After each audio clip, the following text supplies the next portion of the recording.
Hello everyone.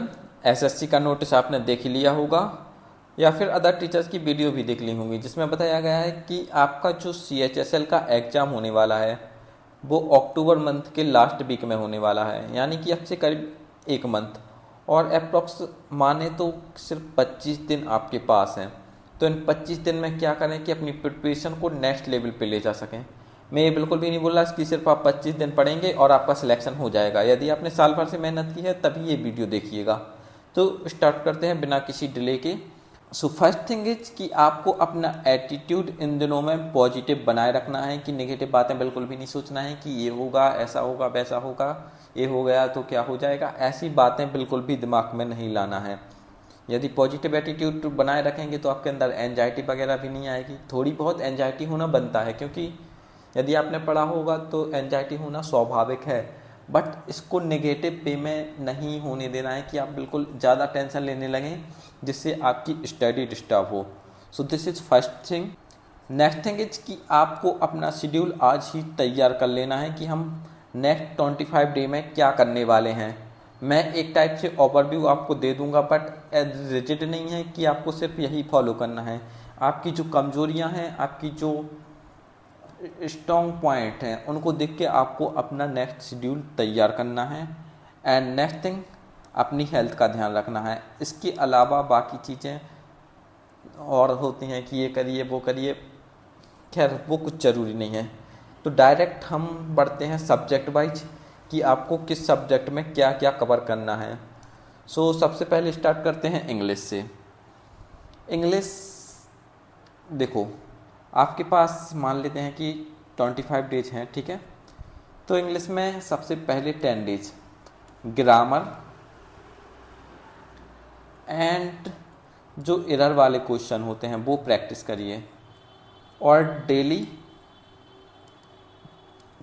100 vocab जो tough type के होते हैं उनको डेली प्रैक्टिस करिएगा। इससे आपकी जो वोकैब और ग्रामर दोनों पोर्शन इम्प्रूव होगा। इसके बाद 10 दिन हो जाते हैं जैसे ही, तो आप बाकी पार्ट्स जैसे कि ईडियम्स, फ्रेज और जो वन वर्ड सब्स्टिट्यूशन हुए और फ्रेजल वर्ब हुए और जो फिक्स्ड प्रोपोजिशंस आते हैं, तो ये सब भी ट्राई करिएगा। एक और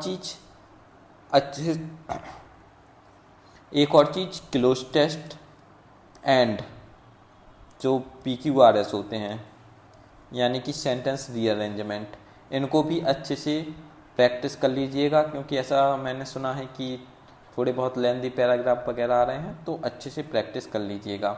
डेली कम से कम 2 क्लोज टेस्ट करिएगा और 5 PQRS डेली प्रैक्टिस करिएगा। थोड़ी अच्छी प्रैक्टिस हो जाएगी।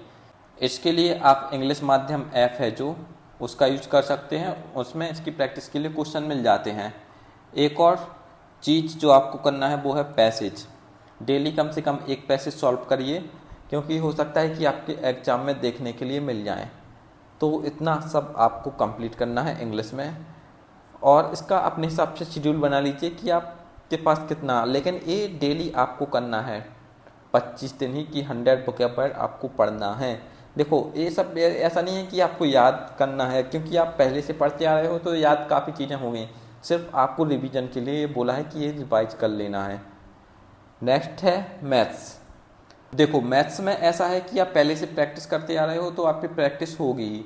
एक मंथ में आप कुछ नया नहीं सीख सकते।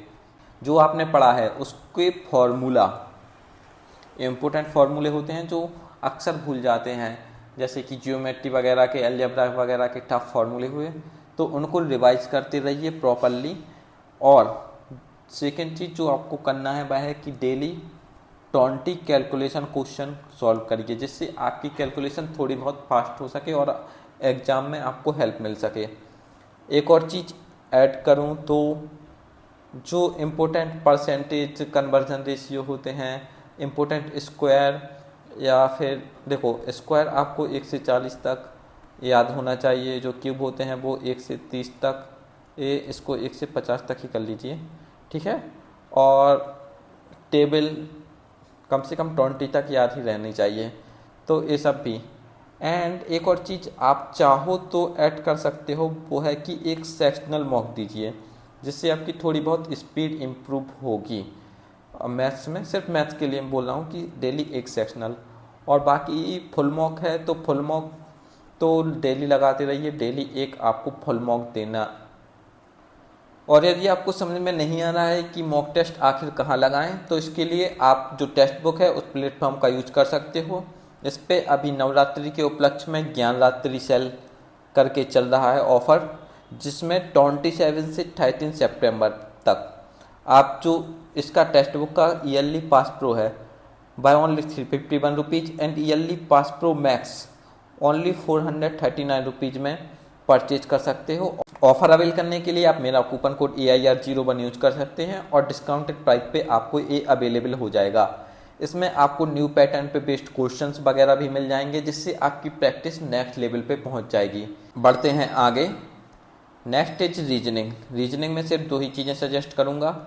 एक बलराम सर का चैनल, जिस पे एक मास्टर स्ट्रोक करके सीरीज डली है, जिसमें करीब 30 के करीब वीडियो हैं, उनको कवर कर लीजिएगा। सिर्फ आधे घंटे की वीडियो होंगी उससे। And second is mythological. आजकल जो एनालिटिकल रीजनिंग वाला पार्ट है वो थोड़ा हो सकता है कि ज़्यादा आए, सो एनालिटिकल रीजनिंग वाला पार्ट इससे कवर हो जाएगा और बाकी रीजनिंग इस चैनल से कवर हो जाएगी। तो सिर्फ ये 2 ही चीज़ें हैं। अपने हिसाब से इनका टाइम टेबल बना के रख लीजिएगा और 25 दिन में इन दोनों को कंप्लीट कर लीजिएगा। इसमें एनालिटिकल रीजनिंग वाला अलग से प्लेलिस्ट है, हो सकेगा तो मैं अपने टेलीग्राम चैनल पे वो सब प्रोवाइड कर दूंगा। इसके साथ ही जो इम्पोर्टेंट सिनोनिम, एंटोनिम और बाकी वोकैब्युलरीज वगैरह उन सब की PDF भी अवेलेबल करा दूंगा। उसके लिए आप टेलीग्राम चैनल की लिंक है वो डिस्क्रिप्शन में मिल जाएगी, तो उसको ज्वाइन कर लीजिएगा।